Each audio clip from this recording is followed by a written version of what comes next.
Hello guys, welcome to my Artifacts class. Computer Competitive Exam Preparation video series ನಲ್ಲಿ ಇದು part 3. ಈಗಾಗಲೇ ನಾನು part 1 and part 2 videos ನ upload ಮಾಡಾಗಿದೆ. ಈ video series ನಲ್ಲಿ ನಾನು ಎಲ್ಲಾ ಗವರ್ನಮೆಂಟ್ ಜಾಬ್ಸ್ ಗೆ ಹಾಗೂ ಕಂಪ್ಯೂಟರ್ ಲಿಟರಸಿ ಟೆಸ್ಟ್ ಹಾಗೂ ಇತರೆ ಸಿಇಟಿ ಎಕ್ಸಾಮ್ ಗಳಿಗೆ ಬೇಕಾಗುವಂತಹ computer related question and answers ನ ಕವರ್ ಮಾಡ್ತಾ ಇದ್ದೀನಿ. ಸೊ ಈ ಪಾರ್ಟ್ ನ ನೋಡೋಕ್ಕಿಂತ ಮುಂಚೆ ನೀವು ಉಳಿದ ಪಾರ್ಟ್ 1 and ಪಾರ್ಟ್ 2 ವಿಡಿಯೋಸ್ ನ ನೋಡಿ. ಆ ಎರಡು ವಿಡಿಯೋಗಳ ಲಿಂಕ್ ನಾನು ಈ ವಿಡಿಯೋ ಕೆಳಗೆ ನಾನು ಡಿಸ್ಕ್ರಿಪ್ಷನ್ ಬಾಕ್ಸ್ ಹಾಗೂ ಕಾಮೆಂಟ್ ಬಾಕ್ಸ್ ನಲ್ಲಿ ಹಾಕಿದ್ದೀನಿ. ಪ್ಲೀಸ್ ಅವ್ರು ನೋಡಾದ್ಮೇಲೆ ನೀವು ಈ ವಿಡಿಯೋ ನೋಡಿ, ಯಾಕಂದ್ರೆ ಕಂಟಿನ್ಯೂಯೇಷನ್ ಕ್ವೆಶ್ಚನ್ಸ್ ನಾನು ಇಲ್ಲಿ ಕವರ್ ಮಾಡ್ತಾ ಇದ್ದೀನಿ. ಸೊ ಯಾವುದೇ ನೀವು ಗವರ್ಮೆಂಟ್ ಜಾಬ್ಸ್ ಅಥವಾ ಮತ್ತೆ ಅದೇ ಎಕ್ಸಾಮ್ಸ್ ಗೆ ಟ್ರೈ ಮಾಡ್ತಿದ್ರು ಈ ವಿಡಿಯೋ ಸೀರೀಸ್ ನಿಮಗೆ ತುಂಬಾ ಹೆಲ್ಪ್ಫುಲ್ ಆಗುತ್ತೆ. ನಾನು ಈ ಒಂದು ವಿಡಿಯೋ ಸೀರೀಸ್ ನಲ್ಲಿ ಕಂಪ್ಯೂಟರ್ ಫಂಡಮೆಂಟಲ್ಸ್ ಗೆ ಸಂಬಂಧಪಟ್ಟ ಕ್ವೆಶ್ಚನ್ಸ್ ಕವರ್ ಮಾಡ್ತೀನಿ. Hardware, software, processor, OS, memories and MS Word, Excel, PowerPoint, keyboard shortcuts, internet, networking ಹಾಗೂ ಕನ್ನಡ ನುಡಿ ಎಲ್ಲಾ ಟಾಪಿಕ್ಸ್ ನ ಮೇಲೆ ವಿಡಿಯೋ ಕ್ವೆಶ್ಚನ್ ಅಂಡ್ ಆನ್ಸರ್ಸ್ ನಾನು ಕವರ್ ಮಾಡ್ತಾ ಇದ್ದೀನಿ. ನಾನು ಬೇಸಿಕ್ಸ್ ಇಂದ ಸ್ಟಾರ್ಟ್ ಮಾಡಿ ಅಡ್ವಾನ್ಸ್ ಲೆವೆಲ್ ಕ್ವೆಶ್ಚನ್ಸ್ ಗೆ ಹೋಗ್ತಾ ಇದ್ದೀನಿ. ಆದ್ರಿಂದ ನೀವೇನು ಬೇಜಾರು ಮಾಡ್ಕೊಬಿಡಿ, ತುಂಬಾ ಬೇಸಿಕ್ಸ್ ಕ್ವೆಶ್ಚನ್ ಇದೆ ಅಂತ. ನಾನು basics MS Word, Excel, PowerPoint ಎಲ್ಲಾ ಕ್ವೆಶ್ಚನ್ ಅಂಡ್ ಆನ್ಸರ್ಸ್ ನ ಕವರ್ ಮಾಡ್ತೀನಿ. ಈ ವಿಡಿಯೋದಲ್ಲೂ ತುಂಬಾ ಮಾಡ್ತಾ ಇದ್ದೀನಿ ಅಂಡ್ ಮುಂದೆ ಬರುವ ಇತರೆ ವಿಡಿಯೋಗಳಲ್ಲೂ ನಾನು ತುಂಬಾ ಬಹಳಷ್ಟು ಕ್ವೆಶ್ಚನ್ಸ್ ನ ಕವರ್ ಮಾಡ್ತಾ ಇದ್ದೀನಿ. ಅಂಡ್ ನೀವು ಜಸ್ಟ್ ವೇಟ್ ಮಾಡ್ತಾ ಇರಿ, ಬರುವಂತ ಎಲ್ಲಾ ವಿಡಿಯೋಸ್ ನೋಡ್ತಾ ಇರಿ. ಈ ವಿಡಿಯೋ ಇಷ್ಟ ಆದ್ರೆ ಎಂಡ್ ಅಲ್ಲಿ ಲೈಕ್ ಕೂಡ ಮಾಡಿ. ಅಂಡ್ ನೀವು ಮೊಬೈಲ್ ಅಲ್ಲಿ ವಿಡಿಯೋ ವಾಚ್ ಮಾಡ್ತಿದ್ರೆ ಚಾನಲ್ಗೆ ಹೋಗಿ ಸಬ್ಸ್ಕ್ರೈಬ್ ಬಟನ್ ಕ್ಲಿಕ್ ಮಾಡಿ ಹಾಗೂ ಬೆಲ್ ಐಕಾನ್ ಪ್ರೆಸ್ ಮಾಡಿ. ಈ ರೀತಿ ಮಾಡೋದ್ರಿಂದ ಹೊಸ ವಿಡಿಯೋಗಳ ಅಪ್ಡೇಟ್ಸ್ ನಿಮಗೆ ನೋಟಿಫಿಕೇಶನ್ ಸಿಗ್ತಾ ಇರುತ್ತೆ. ಹಾಗೂ ಡೆಸ್ಕ್ಟಾಪ್ ನಲ್ಲಿ ವಾಚ್ ಮಾಡ್ತಿರೋ ವಿಡಿಯೋಗಳಿಗೆ ಸಬ್ಸ್ಕ್ರೈಬ್ ಬಟನ್ ಕ್ಲಿಕ್ ಮಾಡಿ, ಹೊಸ ವಿಡಿಯೋಗಳ ನೋಟಿಫಿಕೇಶನ್ ನಿಮಗೆ ಮೇಲ್ ನ ಮುಖಾಂತರ ಬರ್ತಾ ಇರುತ್ತೆ. ರೈಟ್. ಸೊ ಇವತ್ತಿನ ಫಸ್ಟ್ ಕ್ವಶನ್ ಏನು, changing the appearance of a document is called. So document ಅಂದ ತಕ್ಷಣ ಆ ಕ್ವಶನ್ MS ವರ್ಡ್ ಗೆ ರಿಲೇಟೆಡ್ ಆದಂತಹ ಕ್ವಶನ್ ಅಂತ ನೀವು ಅರ್ಥ ಮಾಡ್ಕೋಬೇಕು. ಸೊ ಇಲ್ಲಿ ಏನಿದೆ, changing appearance of A document ಅಂದ್ರೆ ಡಾಕ್ಯುಮೆಂಟ್ ನ ಅಪಿಯರೆನ್ಸ್ ಅಂದ್ರೆ ಲುಕ್ ಚೇಂಜ್ ಮಾಡೋದಕ್ಕೆ ಏನಂತ ಕರಿತೀವಿ ಅಂದ್ರೆ, ನಮ್ಗೆ ಈಗ ಡಾಕ್ಯುಮೆಂಟ್ ನಲ್ಲಿ ನಾವು ಬಹಳಷ್ಟು ಚೇಂಜಸ್ ನ ಮಾಡ್ತೀವಿ. ಮೊದ್ಲು ಹೇಗಿತ್ತೋ ಅದಕ್ಕಿಂತ ಬೆಟರ್ ಅಟ್ರಾಕ್ಟಿವ್ ಲುಕ್ ಬರೋ ತರ ಮಾಡ್ತೀವಿ. ಅದನ್ನ ನಾವ್ ಏನಂತ ಕರಿತೀವಿ? Options are proofing, editing, formatting, all. So proofing ಅಂದ್ರೆ ನಾರ್ಮಲಿ ಎರರ್ಸ್ ಚೆಕ್ ಮಾಡೋದು ಹಾಗೂ ಕರೆಕ್ಷನ್ ಮಾಡೋದನ್ನ ಕರಿತೀವಿ. ಎಡಿಟಿಂಗ್ ಅಂದ್ರೆ ಜಸ್ಟ್ ಟೈಪಿಂಗ್ ಕೆಲಸ, ಓಕೆ, ಟೈಪ್ ಮಾಡೋದು, ಡಿಲೀಟ್ ಮಾಡೋದು, ಕಟ್ ಅಂಡ್ ಕಾಪಿ ಪೇಸ್ಟ್, ಇವನ್ನ ನಾವು ಎಡಿಟಿಂಗ್ ಅಂತ ಕರಿತೀವಿ. ಫಾರ್ಮ್ಯಾಟಿಂಗ್ ಅಂದ್ರೆ appearance of a document, right. Formatting ನಲ್ಲಿ font size increase, font size decrease ಮಾಡೋದು, ಫಾಂಟ್ ಕಲರ್ ಚೇಂಜ್ ಮಾಡೋದು, ಸ್ಟೈಲ್ ಚೇಂಜ್ ಮಾಡೋದು, ಸ್ಪೇಸಿಂಗ್ ಚೇಂಜ್ ಮಾಡೋದು, ಇವನ್ನೆಲ್ಲ ಒಟ್ಟಾಗಿ ಫಾರ್ಮ್ಯಾಟಿಂಗ್ ಅಂತೀವಿ. ಸೊ ಡಾಕ್ಯುಮೆಂಟ್ ನ ಲುಕ್ ಅಥವಾ ಅಪಿಯರೆನ್ಸ್ ನ ಚೇಂಜ್ ಮಾಡೋ ಆಪ್ಷನ್ ಫಾರ್ಮ್ಯಾಟಿಂಗ್. ಸೊ ಫಾರ್ಮ್ಯಾಟಿಂಗ್ ಅನ್ನೋ ಆಪ್ಷನ್ ನಿಮ್ಗೆ ಸಿಗಲ್ಲ.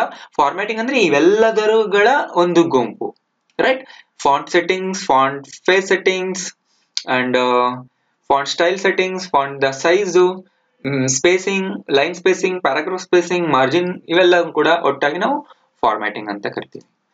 Next, which of the following is page orientation ಅಂದ್ರೆ ನೀವು MS ವರ್ಡ್ ನಲ್ಲೇ ಪೇಜ್ ಓರಿಯೆಂಟೇಶನ್ ಯಾವುದು ಅಂತ ಕೇಳ್ತಾ ಇದೆ. ಪೇಜ್ ಓರಿಯೆಂಟೇಶನ್ ಅಂದ್ರೆ ಪೇಜ್ ನೀವು ಯಾವ ರೀತಿ ನೋಡ್ತೀರಾ ಅದನ್ನ ಓರಿಯೆಂಟೇಶನ್ ಅಂತ ಕರಿತೀವಿ. Landscape, portrait, gutter, only A and B. Landscape ಅಂದ್ರೆ ಏನು? ಫಾರ್ ಎಕ್ಸಾಂಪಲ್ ಪೋರ್ಟ್ರೇಟ್ ಹೇಳ್ತೀನಿ ನಾನು ಫಸ್ಟ್. ನೀವು MS ವರ್ಡ್ ಪೇಜ್ ನ ಈ ರೀತಿ ನೋಡ್ತಾ ಇದ್ದೀರಾ ಅಂದ್ರೆ, as it is A4 sheet ಹೇಗೆ ನೋಡ್ತಿರ್ತೀರೋ ಅದೇ ರೀತಿ ನೋಡ್ತಿದ್ದೀರಾ ಅಂದ್ರೆ ಇದನ್ನ ಪೋರ್ಟ್ರೇಟ್ ಅಂತ ಕರಿತೀವಿ. ಇದು ಪೋರ್ಟ್ರೇಟ್ ವ್ಯೂ. ಅಥವಾ ನೀವು ಇದನ್ನ ಈ ರೀತಿ ನೋಡ್ತಾ ಇದ್ರೆ ರೆಕ್ಟ್ಯಾಂಗ್ಯುಲರ್ ಶೇಪ್ ನಲ್ಲಿ, ಇದನ್ನ ಲ್ಯಾಂಡ್ಸ್ಕೇಪ್ ಅಂತ ಕರಿತೀವಿ. ಇವೆರಡನ್ನು ನಾವು ಚೇಂಜ್ ಮಾಡೋದಕ್ಕೆ ಪೇಜ್ ಲೇಔಟ್ ಮೆನುಗೆ ಹೋಗ್ಬೇಕು, ಪೇಜ್ ಲೇಔಟ್ ಟ್ಯಾಬ್ ಗೆ ಹೋಗ್ಬೇಕು. ಅಲ್ಲಿ ಹೋಗಿ ಈ ಪೇಜ್ ಓರಿಯೆಂಟೇಶನ್ ನಾವು ಚೇಂಜ್ ಮಾಡ್ತೀವಿ. ಸೊ ಇವೆರಡೂ ಕೂಡ ಪೇಜ್ ಓರಿಯೆಂಟೇಶನ್ ನ ವಿಧಗಳು. So the answer is only A and B, right.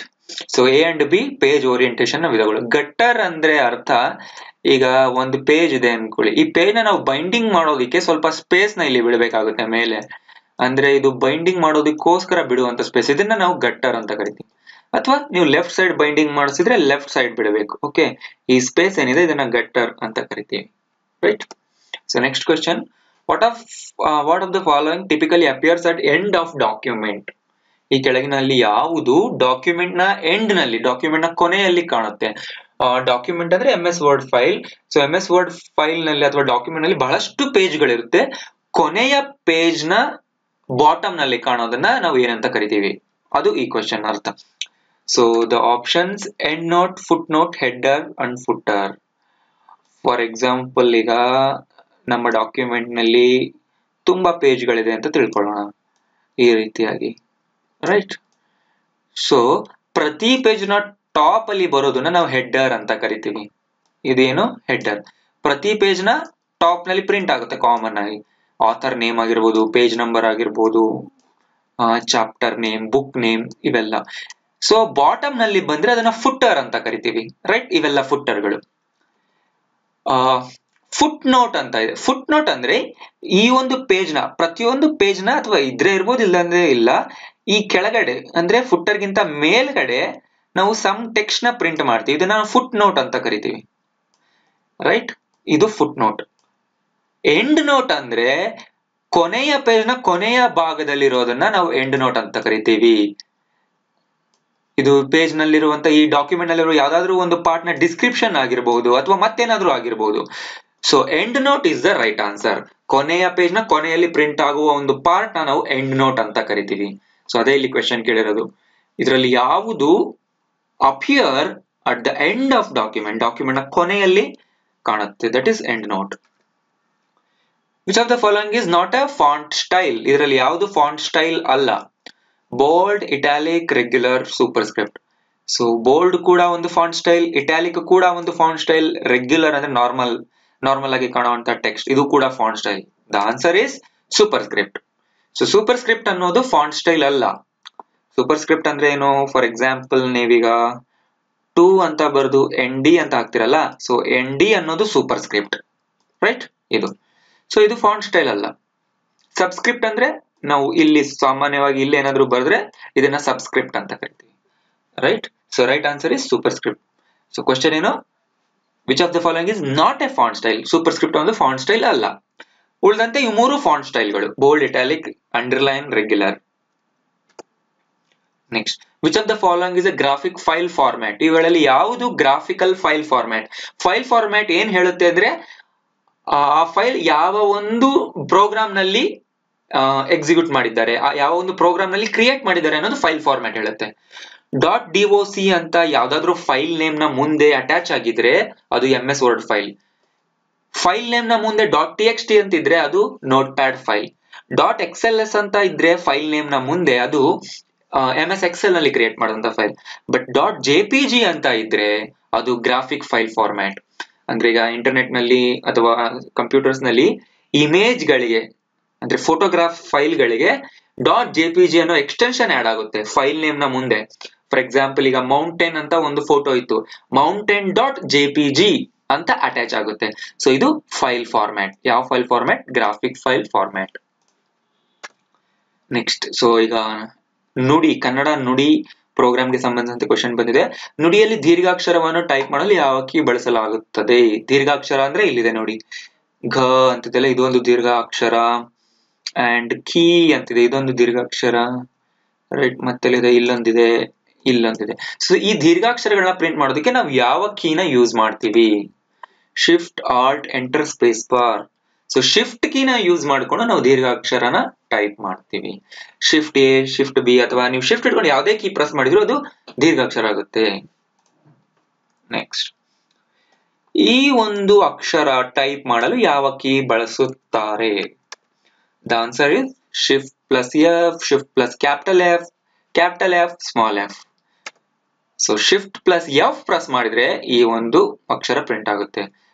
ಅಂದ್ರೆ ಕ್ಯಾಪ್ಸ್ ಲಾಕ್ ಆಫ್ ಅಲ್ಲಿ ಇರಬೇಕು, ಸ್ಮಾಲ್ F ನೇ ನೀವು ಪ್ರೆಸ್ ಮಾಡಬೇಕು. ಅಂದ್ರೆ ಕ್ಯಾಪ್ಸ್ ಲಾಕ್ ನ ಆಫ್ ಅಲ್ಲಿ ಇಟ್ಕೊಂಡು ಶಿಫ್ಟ್ ಇಟ್ಕೊಂಡು F ಪ್ರೆಸ್ ಮಾಡಿದ್ರೆ ಈ ಒಂದು ಅಕ್ಷರ ಪ್ರಿಂಟ್ ಆಗುತ್ತೆ. What does HTML stand for? HTML ನ ಫುಲ್ ಫಾರ್ಮ್ ಏನು ಅಂತ ಕೇಳ್ತಿದ್ದಾರೆ ಈ ಕ್ವಶನ್ ಅಲ್ಲಿ. HTML ಅಂದ್ರೆ ವೆಬ್ ಪೇಜಸ್. ಇಂಟರ್ನೆಟ್ ನಲ್ಲಿ ವೆಬ್ಸೈಟ್ ಗಳಿರುತ್ತೆ, ವೆಬ್ಸೈಟ್ ನಲ್ಲಿರುವಂತಹ ವೆಬ್ ಪೇಜ್ ನ ಕ್ರಿಯೇಟ್ ಮಾಡೋದಕ್ಕೆ ಈ HTML ಅನ್ನುವ ಲ್ಯಾಂಗ್ವೇಜ್ ನ ನಾವು ಯೂಸ್ ಮಾಡಿಕೊಂಡು ಪ್ರೋಗ್ರಾಮಿಂಗ್ ಮಾಡ್ತಾ ಹೋಗ್ತೀವಿ. ಇದರ full form hypertype machine language, hypertext markup language, hypertext modular language. So answer is hypertext markup language. Which of the following is a programming language? Programming language ಅಂದ್ರೆ software ನ develop ಮಾಡೋದಕ್ಕೆ use ಮಾಡುವಂತ language, right. So ಈ ಒಂದು programming language ನ ಕಲ್ತ್ರೆ ವೆಬ್ಸೈಟ್ಗಳಾಗಿರ್ಬೋದು, desktop ಪ್ರೋಗ್ರಾಮ್ಗಳಾಗಿರ್ಬೋದು, ಯಾವುದೇ ಸಾಫ್ಟ್ವೇರ್ನ ನೀವು ಕ್ರಿಯೇಟ್ ಮಾಡಬಹುದು, ಡೆವಲಪ್ ಮಾಡಬಹುದು. ಪ್ರೋಗ್ರಾಮಿಂಗ್ ಮಾಡ್ತಾ ನೀವು ಸಾಫ್ಟ್ವೇರ್ನ ಡೆವಲಪ್ ಮಾಡಬಹುದು. ಸೊ ಪ್ರೋಗ್ರಾಮಿಂಗ್ ಮಾಡಲು ಬಳಸುವ ಲ್ಯಾಂಗ್ವೇಜ್ ಯಾವುದು ಅಂತ ಇಲ್ಲಿ ಕೇಳ್ತಿದೆ. ಅಂದ್ರೆ ಪ್ರೋಗ್ರಾಮಿಂಗ್ ಲ್ಯಾಂಗ್ವೇಜ್ ಯಾವುದು? Java, MS Excel, Windows, RAM. So RAM ಅನ್ನೋದು ಸಾಫ್ಟ್ವೇರ್ ಅಲ್ಲ, ಇದು ಮೆಮೊರಿ. ವಿಂಡೋಸ್ ಅನ್ನೋದು ಆಪರೇಟಿಂಗ್ ಸಿಸ್ಟಮ್, ಇದು ಸಾಫ್ಟ್ವೇರ್. MS Excel ಅನ್ನೋದು ಕೂಡ ಒಂದು ಸಾಫ್ಟ್ವೇರ್. ಬಟ್ ಸಾಫ್ಟ್ವೇರ್ ನ ಕ್ರಿಯೇಟ್ ಮಾಡಲು ಬಳಸುವಂತಹ programming language Java. So Java is a programming language. ಜಾವಾನ ಯೂಸ್ ಮಾಡಿಕೊಂಡು ನಾವು ಪ್ರೋಗ್ರಾಮ್ಸ್ ಅಥವಾ ಸಾಫ್ಟ್ವೇರ್ ಗಳನ್ನ ಕ್ರಿಯೇಟ್ ಮಾಡ್ತೀವಿ. ನೆಕ್ಸ್ಟ್, ಕರ್ಸರ್ ಅಂದ್ರೆ ಏನು? ಕರ್ಸರ್ ಅಂದ್ರೆ ಈಗ ನೀವು ಎಲ್ಲಾದ್ರೂ ಟೈಪಿಂಗ್ ಮಾಡ್ತಿದ್ರೆ, ಯಾವುದೇ ಒಂದು program, Notepad, WordPad ಅಥವಾ ವರ್ಡ್, ಎಕ್ಸೆಲ್, ಪವರ್ ಪಾಯಿಂಟ್ ಎಲ್ಲಾದ್ರೂ ಟೈಪ್ ಮಾಡ್ತಿದ್ದೀರಾ ಅಂದ್ರೆ ಆ ಟೈಪ್ ಮಾಡೋ ಪಾಯಿಂಟ್ ಹತ್ರ ಒಂದು ಲೈನ್ ಬ್ಲಿಂಕ್ ಆಗ್ತಾ ಇರುತ್ತೆ, ಗೊತ್ತಾ? ನೋಡಿದಿರಲ್ವಾ? ಆ ಒಂದು ಬ್ಲಿಂಕಿಂಗ್ ಲೈನ್ಗೆ ನಾವು ಕರ್ಸರ್ ಅಂತ ಕರಿತೀವಿ. ಅದನ್ನ ನಾವೇನಂತ ಕರಿತೀವಿ? Pixel thin blinking line cell page. So thin blinking line ಇರುತ್ತಲ್ಲ, ಅದನ್ನ ಕರ್ಸರ್ ಅಂತ ಕರಿತೀವಿ. ಆ ಒಂದು ಪಾಯಿಂಟ್ ಇಂದ ಕ್ಯಾರೆಕ್ಟರ್ಸ್ ಪ್ರಿಂಟ್ ಆಗ್ತಾ ಹೋಗುತ್ತೆ, ಸ್ಟಾರ್ಟ್ ಆಗುತ್ತೆ ಟೈಪಿಂಗ್ ಅನ್ನೋ ಇಂಡಿಕೇಶನ್ ಈ cursor. Next, OMR stands for. So OMR ಅಂದ್ರೆ ನಿಮ್ಗೆಲ್ಲ ಗೊತ್ತೇ ಇದೆ. OMR ಶೀಟ್ಸ್ ನ ಪ್ರಿಂಟ್ ಮಾಡಿರ್ತಾರೆ, ಅದ್ರ ಫುಲ್ ಫಾರ್ಮ್ ಏನು ಅಂತ ಕೇಳ್ತಿದೆ. Optical memory reader, optical mark reader, only mark remover, only markup reader. So the right answer is optical mark reader. ನೋಡಿದ್ರಲ್ಲ, CT ಎಕ್ಸಾಮ್ಸ್ ಅಥವಾ ಕಾಂಪಿಟೇಟಿವ್ ಎಕ್ಸಾಮ್ಸ್ ಅಲ್ಲಿ ನೀವು ಶೀಟ್ ಕೊಟ್ಟಿರ್ತಾರೆ, ಆನ್ಸರ್ ಮಾಡೋದಕ್ಕೆ ಅದರಲ್ಲಿ ABCD ಅಂತ 4 ಆಪ್ಷನ್ಸ್ ಇರುತ್ತೆ. ಆ ಸರ್ಕಲ್ ನೀವು ಫಿಲ್ ಮಾಡ್ತೀರಿ. ಸೊ ಅದು OMR ಶೀಟ್. ಸೊ ಅದನ್ನ ರೀಡ್ ಮಾಡುವಂತ ಟೆಕ್ನಿಕ್ ಗೆ ಆಪ್ಟಿಕಲ್ ಮಾರ್ಕ್ ರೀಡರ್ ಅಂತ ಕರೀತಾರೆ. Spreadsheet contains. So spreadsheet ಅಂದ್ರೆ ಏನು? MS Excel ನಲ್ಲಿರುವಂತ ಶೀಟ್, ರೈಟ್? ಎಲೆಕ್ಟ್ರಾನಿಕ್ ಶೀಟ್ ಅಂತ ಕರಿತೀವಿ. ಸೊ ಆ ಶೀಟ್ ನಲ್ಲಿ ಏನಿರುತ್ತೆ? ಕಾಲಮ್ಸ್ ಅಂದ್ರೆ ಉದ್ದ ಗೆರೆಗಳು, ರೋಸ್ ಅಂದ್ರೆ ಅಡ್ಡ ಗೆರೆಗಳು. ರೋಸ್ ಅಂಡ್ ಕಾಲಮ್ಸ್ ಎರಡು ಅಥವಾ ನನ್ ಯಾವ್ದಿರುತ್ತೆ? ಸೊ ರೋಸ್ ಅಂಡ್ ಕಾಲಮ್ಸ್ ಇದ್ರೆ ಮಾತ್ರ ಎಕ್ಸೆಲ್ ಶೀಟ್ ನಲ್ಲಿ ನಾವು ಟೈಪ್ ಮಾಡಕ್ಕೆ ಸಾಧ್ಯ ಅಲ್ವಾ? ಸೊ ಒಂದು ರೋ ಮತ್ತು ಒಂದು ಕಾಲಮ್ ಸೇರಿದಾಗ ಅಲ್ಲೊಂದು ಸೆಲ್ ಕ್ರಿಯೇಟ್ ಆಗುತ್ತೆ. ಆ ಸೆಲ್ ನಲ್ಲಿ ನಾವು ಡೇಟಾನ ಟೈಪ್ ಮಾಡ್ತೀವಿ. ಸೊ ಸ್ಪ್ರೆಡ್ ಶೀಟ್ ಏನು ಒಳಗೊಂಡಿರುತ್ತೆ? Rows and columns. Which among following is not associated with spelling dialog box? Spelling dialogue box ಅಂದ್ರೆ, ಈಗ MS ಆಫೀಸ್ ನಲ್ಲಿ ನಾವು ಟೈಪ್ ಮಾಡಿರುವಂತ ಫೈಲ್ ನಲ್ಲಿ ಸ್ಪೆಲ್ಲಿಂಗ್ಸ್ ಚೆಕ್ ಮಾಡಬೇಕು, ಎಲ್ಲಾದ್ರೂ ಎರರ್ಸ್ ಇದೆಯಾ, ಸ್ಪೆಲ್ಲಿಂಗ್ ಎರರ್ಸ್, ಗ್ರಾಮ್ಯಾಟಿಕಲ್ ಎರರ್ಸ್ ನ ಕಂಡುಹಿಡಿಬೇಕು ಅಂದ್ರೆ ನಾವು ಕೀಬೋರ್ಡ್ ಅಲ್ಲಿ ಇರುವಂತ F7 ಬಟನ್ ಪ್ರೆಸ್ ಮಾಡ್ತೀವಿ, ಆಗ ಒಂದು ಸ್ಪೆಲ್ಲಿಂಗ್ ಡೈಲಾಗ್ ಬಾಕ್ಸ್ ಬರುತ್ತೆ, ರೈಟ್? ಸೊ ಕ್ವಶನ್ ಏನು ಅಂದ್ರೆ, ಈ ಕೆಳಗಿನವುಗಳಲ್ಲಿ ಯಾವುದು ಸ್ಪೆಲ್ಲಿಂಗ್ ಡೈಲಾಗ್ ಬಾಕ್ಸ್ ಗೆ ಸಂಬಂಧ ಪಟ್ಟಿಲ್ಲ ಅದು ಕೇಳ್ತಾ ಇದ್ದೀರಿ. So the options are edit, ignore, ignore all, change. So ignore ಅನ್ನೋದು ಕೂಡ ಸ್ಪೆಲ್ಲಿಂಗ್ ಡೈಲಾಗ್ ಬಾಕ್ಸ್ ಅಲ್ಲಿ ಇರುತ್ತೆ, ಇಗ್ನೋರ್ ಆಲ್ ಕೂಡ ಇರುತ್ತೆ, ಚೇಂಜ್ ಕೂಡ ಇರುತ್ತೆ. ಸೊ ಸ್ಪೆಲ್ಲಿಂಗ್ ಡೈಲಾಗ್ ಬಾಕ್ಸ್ ಅಲ್ಲಿ ಇಲ್ಲದೆ ಇರುವಂತ option edit. Next, which among following associated with Excel? ಈ ಕೆಳಗಿನವುಗಳಲ್ಲಿ ಯಾವುದು ಎಕ್ಸೆಲ್ ಗೆ ಸಂಬಂಧಪಟ್ಟಿದ್ದು? Graphic program. ಸೊ ಎಕ್ಸೆಲ್ ಅಂದ್ರೆ ಗ್ರಾಫಿಕ್ ಪ್ರೋಗ್ರಾಮ್ ಅಲ್ಲ. ವರ್ಡ್ ಪ್ರೊಸೆಸರ್ ಅಲ್ಲ. MS ವರ್ಡ್ ನ ನಾವು ವರ್ಡ್ ಪ್ರೊಸೆಸರ್ ಅಂತ ಕರಿತೀವಿ. ಪ್ರೆಸೆಂಟೇಶನ್ ಅಲ್ಲ. MS ಪವರ್ ಪಾಯಿಂಟ್ ನಾವು ಪ್ರೆಸೆಂಟೇಶನ್ ಅಂತ ಕರಿತೀವಿ. Spreadsheet. So MS Excel spreadsheet program. Next question, the cell reference for a range of cells that starts from C1 to column H and down to 10 rows is. ಅಂದ್ರೆ ಇದು MS Excel ನಲ್ಲಿ, so ನೀವು ನೋಡಿರ್ತೀರಲ್ವಾ, ಈ ರೀತಿ columns ಗಳಿರುತ್ತೆ. ಈ columns ನಲ್ಲಿ ನಾವು C1 ಇಂದ H10 ವರೆಗೂ ಹೇಗೆ ರೆಫರೆನ್ಸ್ ಮಾಡ್ತೀವಿ ಅಂತ ಕೇಳ್ತಾ ಇದೆ. ಇಲ್ಲಿ ಇರುತ್ತೆ 1 2 3 4 ಅಂತ ಈ ರೀತಿ ಹೋಗ್ತಾ ಇರುತ್ತೆ. ಇಲ್ಲೇನಿರುತ್ತೆ ABCD, ರೈಟ್? ಸೊ C1 ಅಂದ್ರೆ ಇದು ಈ ಒಂದು ಕಾಲಮ್, ಇಲ್ಲಿಂದ ಸ್ಟಾರ್ಟ್ ಮಾಡಿ H10 ವರೆಗೂ ನಾವು ಸೆಲೆಕ್ಟ್ ಮಾಡಬೇಕು. ಸೊ ಸೆಲೆಕ್ಟ್ ಮಾಡುವಂತ ರೆಫರೆನ್ಸ್ ಹೇಗಿರುತ್ತೆ, ಅದನ್ನ ನಾವು ಹೇಗೆ ಟೈಪ್ ಮಾಡಬೇಕು ಅಂತ ಕೇಳ್ತಿದ್ದಾರೆ. So these are the options. C1:10H ಇದು ತಪ್ಪು. C1:H10, ಸೊ ಇದು right answer, right? So C1:H-10 ಅಂದ್ರೂ ತಪ್ಪು, C1:H:10 ಅಂದ್ರೂ ತಪ್ಪು.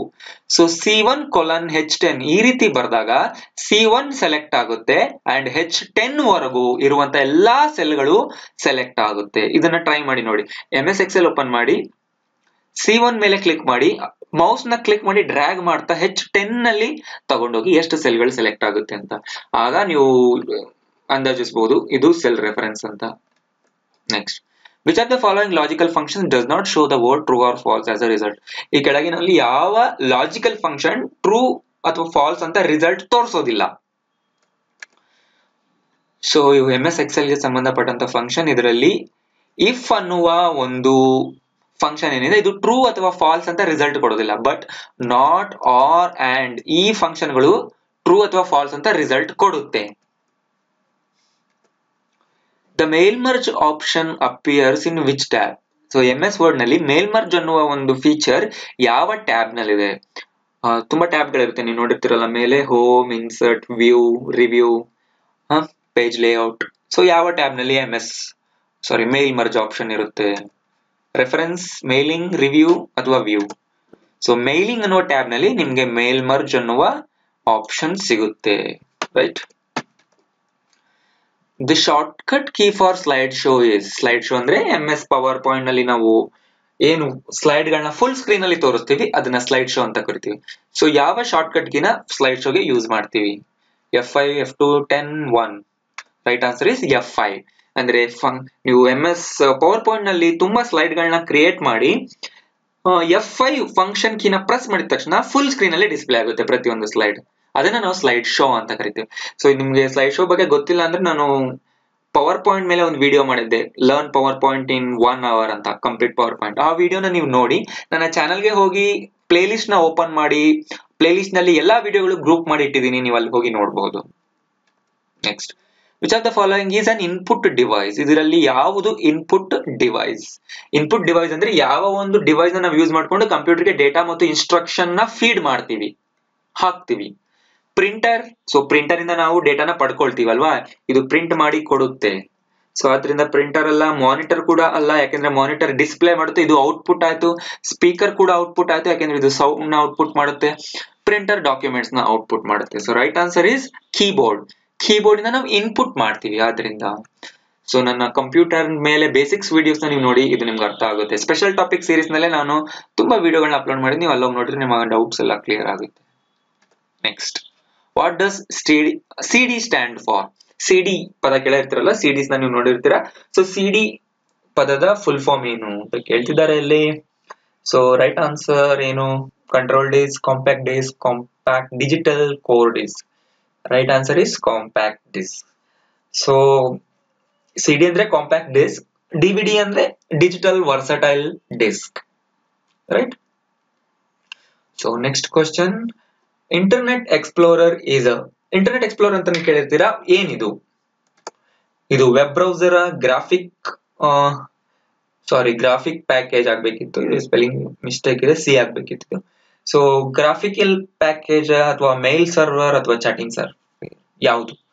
ಇಂಟರ್ನೆಟ್ ಎಕ್ಸ್ಪ್ಲೋರರ್ ಅನ್ನೋದು ನಾವು ಇಂಟರ್ನೆಟ್ ನ ಯೂಸ್ ಮಾಡೋದಕ್ಕೆ ಬಳಸುವಂತ ಒಂದು ಸಾಫ್ಟ್ವೇರ್. ಅಂದ್ರೆ ಈಗ ಇಂಟರ್ನೆಟ್ ಸರ್ಫ್ ಮಾಡಬೇಕು ಅಂದ್ರೆ ನಮ್ಗೆ ಇಂಟರ್ನೆಟ್ ಎಕ್ಸ್ಪ್ಲೋರರ್ ಅನ್ನುವ ಒಂದು ಬ್ರೌಸರ್ ನ ಅವಶ್ಯಕತೆ ಇದೆ, right? So the right answer is web browser. ಇದೊಂದು ವೆಬ್ ಬ್ರೌಸರ್ ಅಂದ್ರೆ ವೆಬ್ಸೈಟ್ಸ್ ನ ನೋಡೋದಕ್ಕೆ ನಾವು ಯೂಸ್ ಮಾಡುವಂತ ಸಾಫ್ಟ್ವೇರ್. ಹೇಗೆ ನೀವು ಗೂಗಲ್ ಕ್ರೋಮ್ ನ ಯೂಸ್ ಮಾಡ್ತೀರಾ, ಮೊಜಿಲ್ಲಾ ಫೈರ್ಫಾಕ್ಸ್ ನ ಯೂಸ್ ಮಾಡ್ತೀರಾ, ಒಪೇರಾ ಯೂಸ್ ಮಾಡ್ತೀರಾ, ಅದೇ ತರ ಇಂಟರ್ನೆಟ್ ಎಕ್ಸ್ಪ್ಲೋರರ್ ಕೂಡ. ಇವೆಲ್ಲವುಗಳು ಕೂಡ ವೆಬ್ ಬ್ರೌಸರ್ಗಳು, ಅಂದ್ರೆ ವೆಬ್ ಪೇಜಸ್ ನ ನೋಡೋದಕ್ಕೆ ಯೂಸ್ ಮಾಡೋ ಸಾಫ್ಟ್ವೇರ್ಗಳು. ಇವ್ಯಾವು ಅಲ್ಲ, ರೈಟ್? ಇಂಟರ್ನೆಟ್ ಎಕ್ಸ್ಪ್ಲೋರರ್ ಮೈಕ್ರೋಸಾಫ್ಟ್ ನವರ ಇಂಟರ್ನೆಟ್ ಸರ್ಫಿಂಗ್ ಸಾಫ್ಟ್ವೇರ್. ಇದು ವಿಂಡೋಸ್ ನಲ್ಲೇ ಬಿಲ್ಟ್ ಇನ್ ಆಗಿ ಬರುತ್ತೆ, ಇದನ್ನ ನೀವು ಇನ್ಸ್ಟಾಲ್ ಮಾಡೋ ಅವಶ್ಯಕತೆ ಇಲ್ಲ. ವೆರಾಸ್ ಗೂಗಲ್ ಅಥವಾ ಗೂಗಲ್ ಕ್ರೋಮ್ ಆಗಿರ್ಬೋದು ಅಥವಾ ಮೊಜಿಲ್ಲಾ ಫೈರ್ಫಾಕ್ಸ್ ನೀವು ಎಕ್ಸ್ಟರ್ನಲ್ ಆಗಿ ನಿಮ್ಮ ಕಂಪ್ಯೂಟರ್ ನಲ್ಲಿ ತಂದು ಇನ್ಸ್ಟಾಲ್ ಮಾಡ್ಕೋಬೇಕಾಗುತ್ತೆ. ಬಟ್ ಇಂಟರ್ನೆಟ್ ಎಕ್ಸ್ಪ್ಲೋರರ್ ಅನ್ನೋದು ವಿಂಡೋಸ್ ನಲ್ಲೇ ಬಿಲ್ಟ್ ಇನ್ ಆಗಿರುತ್ತೆ, no need to install. Next, Google is www.google.com. ಇದೊಂದೇನು? Mail server, chat service, search engine, dictionary of images. Right answer is search engine. So Google ಅನ್ನೋದು ನೀವು ಯಾವುದೇ ಒಂದು browser ನಲ್ಲಿ ಬೇಕಿದ್ರೂ ಓಪನ್ ಮಾಡಬಹುದು. ಇದು ಒಂದು ಸರ್ಚ್ ಇಂಜಿನ್, ಅಂದ್ರೆ ವೆಬ್ ಪೇಜ್ ಗಳನ್ನ ಸರ್ಚ್ ಮಾಡೋಕೆ ಯೂಸ್ ಮಾಡುವಂತ ಒಂದು ಪ್ರೋಗ್ರಾಮ್, ರೈಟ್? ನೀವು ಟೈಪ್ ಮಾಡಿರುವಂತ ಕೀವರ್ಡ್ ನ ತಗೊಂಡೋಗಿ ಗೂಗಲ್ ಆ ಕೀವರ್ಡ್ ಗೆ ಮ್ಯಾಚ್ ಆಗುವ ಎಲ್ಲಾ ವೆಬ್ ಪೇಜ್ ಗಳನ್ನ ನಿಮ್ಗೆ ವೆಬ್ ಬ್ರೌಸರ್ ನಲ್ಲಿ ತೋರಿಸುತ್ತೆ. ನೀವು ಯಾವ ವೆಬ್ ಪೇಜ್ ಬೇಕೋ ಆ ವೆಬ್ ಪೇಜ್ ನ ಲಿಂಕ್ ಮೇಲೆ ಕ್ಲಿಕ್ ಮಾಡಿ ಅದನ್ನ ನೋಡ್ತೀರಾ. ಸೊ ಸರ್ಚ್ ಮಾಡೋದ್ರಿಂದ ಇದನ್ನ ಸರ್ಚ್ ಇಂಜಿನ್ ಅಂತ ಕರಿತೀವಿ. The speed of your internet access is defined in terms of. ನೀವು ಇಂಟರ್ನೆಟ್ ಆಕ್ಸೆಸ್ ಮಾಡ್ತಿರ್ತೀರಾ, ಇಂಟರ್ನೆಟ್ ನ ಯೂಸ್ ಮಾಡೋ ಸ್ಪೀಡ್ ನ ಯಾವ ಒಂದು ಪದದಿಂದ ನಾವು ಡಿಫೈನ್ ಮಾಡ್ತೀವಿ, ಹೇಗೆ ನಾವು ಇಂಟರ್ನೆಟ್ ಸ್ಪೀಡ್ ನ ಹೇಳ್ತೀವಿ ಅನ್ನೋದಿಲ್ಲಿ ಕ್ವಶನ್ ಇದೆ. ಮೆಗಾಬೈಟ್ಸ್ ಇಂದ ನಾವು ಇಂಟರ್ನೆಟ್ ಸ್ಪೀಡ್ ನ ಡಿಫೈನ್ ಮಾಡ್ತೀವಾ? ಇಲ್ಲ. ಮೆಗಾಬೈಟ್ ಅನ್ನೋದು ಡೇಟಾನ ಒಂದು ಕೆಪಾಸಿಟಿ ಅಲ್ವಾ, ಡೇಟಾ ಮೆಜರ್ಮೆಂಟ್. ಸೊ ಮೆಗಾಬೈಟ್ ಇಂದ ಅಲ್ಲ.